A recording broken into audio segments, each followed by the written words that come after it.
We've seen just overnight that Israel has cancelled its plans for senior officials to visit Washington. This after the United States abstained on the UN Security Council vote that called for a ceasefire in Gaza. Look, this is clearly tensions escalating between Netanyahu and Biden, but to me, it seems like the United States is walking away from Israel when it claimed that it was going to support its stated aim of eradicating Hamas. Biden's America is stabbing Israel in the back. I'm really shocked by their abstention on this motion at the United Nations, which doesn't make a ceasefire conditional on the release of the hostages. Let's not forget that there are still many Israeli hostages in Hamas and Islamic Jihad captivity, including American citizens. I think there are 6 American citizens. And Biden's America seems not to take that very seriously.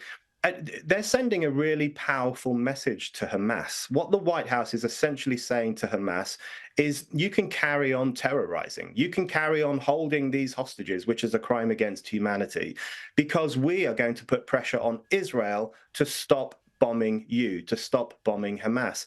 So this doesn't only weaken the relationship between the White House and Israel at a really important moment, which I think is an act of betrayal, but it also emboldens Hamas. It sends them a really important signal that even now, the most powerful country in the world, the most influential country in the Middle East, is going to put pressure on Israel to down weapons and let Hamas essentially carry on holding these hostages. I think what Biden is doing is he is sacrificing Israel because he's worried about certain Democratic voters turning against him. These are mostly upper middle class graduates, the elected sections of the Democratic Party who have a real burning hatred of Israel. He's sacrificing Israel to win the votes of that section of society. I think it is such a political mistake. It's a moral mistake. And I think it's a really shameful thing that America is doing. It is devastating. Just before you go, we're hearing that far-right commentator Candace Owens has quit the Daily Wire.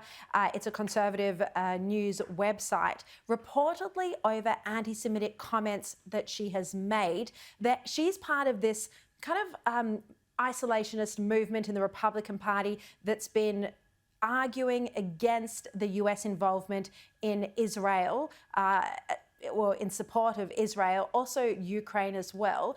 What's happened here? I think sections of the right are going a bit mad. I must say, you know, the kind of very online right, the right as represented by people like Candace Owens and some of her followers. You know, we know that the left has gone completely insane since the 7th of October. Well, more insane than they already were. They've been on the streets holding what are essentially pro-Hamas marches. They've been damning Israel, the most evil state in the world. They've been flirting with ideas of barbarism and turning their back on civilization. We know that that's what the woke left has done. But I think sections of the online right are starting to do something very similar. And Candace Owens really sums this up. She started off by attacking Israel, but it morphed very quickly into attacks on Jewish people. She's now saying that the Jews run Washington, D.C., and they are doing horrific things. And these gangs of people have a stranglehold over public life. These are old anti-Semitic ideas, I'm afraid to say. And she really does demonstrate that anti-Zionism is a gateway drug to anti-Semitism. And very quickly, hatred for Israel can become hatred for the Jewish people. And I think it's very worrying that we're seeing that across the political spectrum at the moment.